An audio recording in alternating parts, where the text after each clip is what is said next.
Next, we discuss the activity ratios.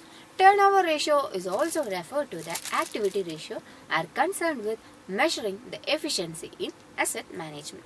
Sometimes these ratios are called as the efficiency ratios or asset utilization ratios. The efficiency with which the assets are used would be reflected in the speed and rapidity with which assets are converted into sales. The rate of turnover or conversion, the more efficient the utilization management, other things being equal. An activity ratio may therefore be defined as the test of relationship between sales, more appropriately with cost of sales, and the various assets of the firm. Depending upon the various types of assets, there are various types of activity ratios. First one, inventory turnover ratio. The inventory turnover ratio is also known as the stock turnover ratio. Normally establish the relationship between cost of goods sold and average inventory. This ratio whether the investment in inventory within which proper limit or not. How we calculate the inventory turnover ratio? Inventory turnover ratio is equal to cost of goods sold divided by the average inventory. In general, a high inventory turnover ratio is better than low ratio. A high ratio that implies good inventory management. A very high ratio indicate under investment in or very low level of inventory which result in the firms being out of stocks and incurring the high stock out of cost. A very low inventory turnover ratio is dangerous. It signifies excessive inventory or investment in inventory. A very low ratio may be a result of inferior quality of goods, overvaluation of closing inventory stocks of unsaleable obsolete goods. Next, the debtors turnover ratio. It shows how quickly receivable or debtors are converted into cash. The liquidity of firms' receivable can be examined in two ways: debtors receivable turnover ratio and average collection period.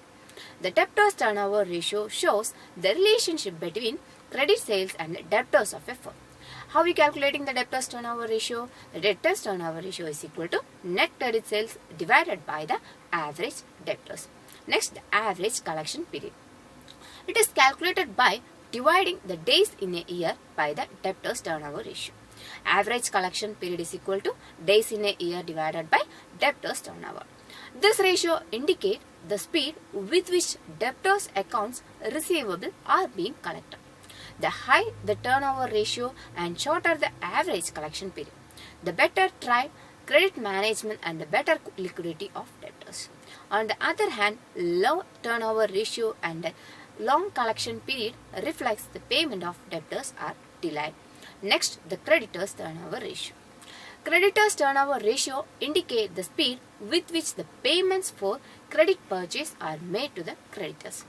Creditors turnover ratio is calculated by average accounts payable divided by net credit purchase. The term accounts payable include the trade creditors and the bills payable. A high ratio that creditors are not paid in time, while a low ratio gives an idea that the business is not taking full advantage of credit period allowed by the creditors. Next, average payment period. It indicates the speed with which the payment for credit purchase are made to the creditors. Average age of payable is calculated by days in a year divided by the credit turnover ratio.